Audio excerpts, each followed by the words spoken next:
Ya, kisah pertama Allah Subhanahu wa taala munculkan kisah Ashabul Kahfi di mana fokus pembahasannya adalah tentang fitnah, dan fitnah yang berkaitan dengan kisah Ashabul Kahfi adalah fitnah yang berkaitan dengan agama, fitnah yang berkaitan dengan akidah. Ya, maka seakan Allah Subhanahu wa taala menginginkan agar kita belajar dari Ashabul Kahfi bagaimana kita menghadapi fitnah agama, ya, menghadapi fitnah yang berkaitan dengan akidah dan keyakinan. Ya, karena mereka ini adalah para pemuda yang rela meninggalkan negerinya untuk sembunyi di gua hanya untuk mempertahankan keimanan dan akidahnya. Ya, jadi kisah Ashabul Kahfi punya korelasi yang sangat kuat ya dengan fitnah dalam masalah akidah atau dalam masalah agama. Kisah kedua ada di surat Al-Kahfi ayat yang ke-32, yaitu tentang kisah Sahibul Jannatain. Allah Subhanahu wa taala berfirman, "Wadrib lahum mathalan rajulain ja'alna li ahadihima jannatain min a'nabi wa hafafnahuma binakhl wa ja'alna bainahuma zar'a." Dan berikanlah wahai Muhammad perumpamaan kepada mereka tentang dua orang laki-laki yang kami jadikan bagi salah seorang di antara keduanya jannatain, ya, dua kebun. Dua kebun. Dan kata jannah yang kita artikan ke dalam bahasa Indonesia dengan kebun, tapi kalau kita mengkaji lebih dalam tentang bahasa Arab, ya khususnya bahasa Al-Qur'an, nanti kebun dalam bahasa Arab bukan hanya jannah. Ya, ada bustan, kemudian ada hadiqah, kemudian ada raudhah, kemudian ada jannah. Dan jannah ini adalah kebun yang paling indah di antara kebun-kebun yang ada. Ya, karena jannah itu diambil dari kata jim, nun, dan nun, yang maknanya adalah tersembunyi. Ya, maka setiap yang punya akar kata jim, nun, dan nun, ya dia mengandung makna tersembunyi. Maka kenapa jin disebut dengan jin? Karena dia tersembunyi dari pandangan kita. Kenapa janin disebut janin? Dia tersembunyi di rahim ibunya. Dia tertutup di rahim ibunya. Ya, kenapa junun, gila, ya disebut dengan junun? Ya, karena dia menutup akal seseorang sehingga tidak bisa berpikir. Ya, kemudian ada janan, ya, perasaan. Ya, karena perasaan seseorang tertutup dari kita. Kemudian ada junnah, tameng, perisai, karena dia menutup tubuh seseorang dari serangan musuh. Dan termasuk dengan jannah.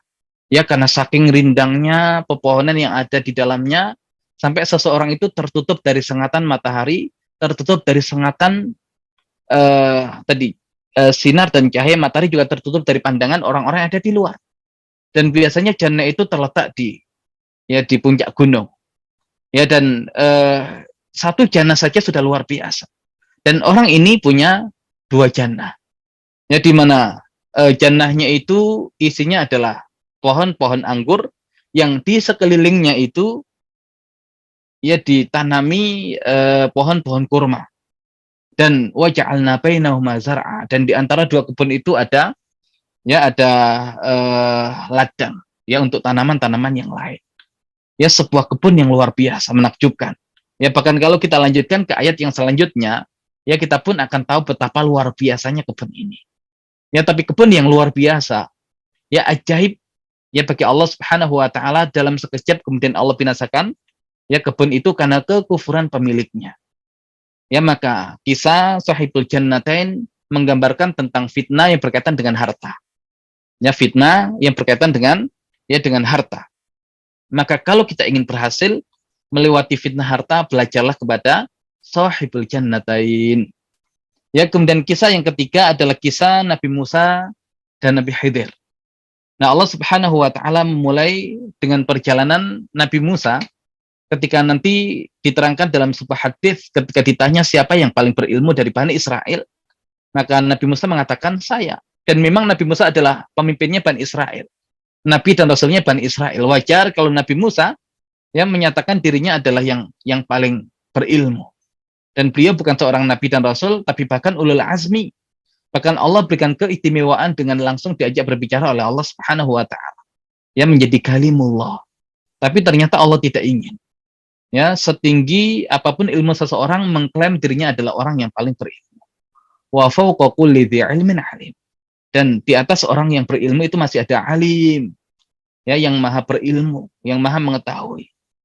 Nah, sehingga Nabi Musa diperintahkan untuk belajar kepada salah seorang yang Allah berikan ilmu yang tidak dimiliki oleh Nabi Musa. Dan itu pun nanti kalau ditadaburi mengandung banyak pelajaran. Ya, kisah Nabi Musa dengan Nabi Khidir. Ya, dimulai dengan firman Allah Subhanahu wa taala, wa idz qala Musa li fatahu la abrahu hatta ablugha majma'al bahrain aw amdiya huquba. Dan ingatlah ketika Musa berkata kepada pemudanya, aku tidak akan berhenti berjalan ya sebelum sampai ke pertemuan dua laut. Ya, karena seseorang yang dicari oleh Nabi Musa, ia berada di pertemuan dua laut, au amdiya huquba, atau aku akan berjalan terus sampai bertahun-tahun. Nah, ini semangat yang luar biasa berkaitan dengan menuntut ilmu. Ya, Nabi Musa yang sudah punya ilmu yang luar biasa, tapi tidak ada batas bagi seseorang untuk menuntut ilmu. Dan ya, lagi-lagi berkaitan dengan kisah Nabi Musa dengan Nabi Khidir ini, pembahasannya berkaitan dengan fitnah ilmu. Ya, betapa banyak sekarang orang yang kemudian terfitnah, ya disebabkan karena ilmu yang dia miliki. Maka kalau kita ingin selamat dari fitnah ilmu, ya kita belajar dari kisah Nabi Musa dengan Nabi Khidir. Kemudian kisah yang keempat dan kisah yang terakhir adalah kisah Dzulqarnain, pemilik dua tanduk. Ya, sebagian mengatakan kenapa dinamakan Dzulqarnain, pemilik dua tanduk, karena kekuasaannya ya dari tanduk timur sampai tanduk barat. Ya, saking luasnya kekuasaan yang dimiliki oleh Dzulqarnain. Dan Allah Subhanahu wa taala mulai kisah Dzulqarnain di surat Al-Kahfi di ayat yang ke-83, wa yas'alunaka 'anil qarnain qul sa'atlu 'alaikum minhu dzikra. Dan mereka bertanya kepada Muhammad tentang Dzulqarnain, katakanlah, akan kubacakan kepada kalian tentang kisahnya. Ya, tentang kisahnya. Dan kenapa Allah Subhanahu wa taala munculkan kisah Dzulqarnain di dalam surat Al-Kahfi? Karena kisah Dzulqarnain berkaitan erat dengan fitnah kekuasaan. Ya, di mana orang yang dahulu sebelum punya kekuasaan bisa jadi baik. Tapi giliran sudah masuk ke lingkaran kekuasaan bisa jadi berubah menjadi orang yang jauh dari kebenaran, jauh dari kebaikan, ya sifatnya berubah 180 derajat. Makanya lagi-lagi kalau kita ingin terhindar dari fitnah kekuasaan dan berhasil menjalani ujian, bagi mereka yang diberikan kekuasaan, maka silakan belajar ya kepada Dzulqarnain. Seorang yang Allah berikan kekuasaan tapi ternyata dia tetap teguh dalam keimanan, ya teguh dalam kebenaran. Nah, maka 4 kisah yang ada di surat Al-Kahfi ini semuanya menakjubkan, ya, dan semuanya mengandung tema ujian. Kisah Ashabul Kahfi berkaitan dengan ujian dalam masalah agama atau keyakinan. Kemudian kisah Sahibul Jannatain berkaitan dengan ujian yang berkaitan dengan harta. Kemudian kisah Nabi Musa dengan Nabi Khidir, ya berkaitan dengan fitnah ilmu. Kemudian kisah Dzulqarnain berkaitan dengan fitnah kekuasaan.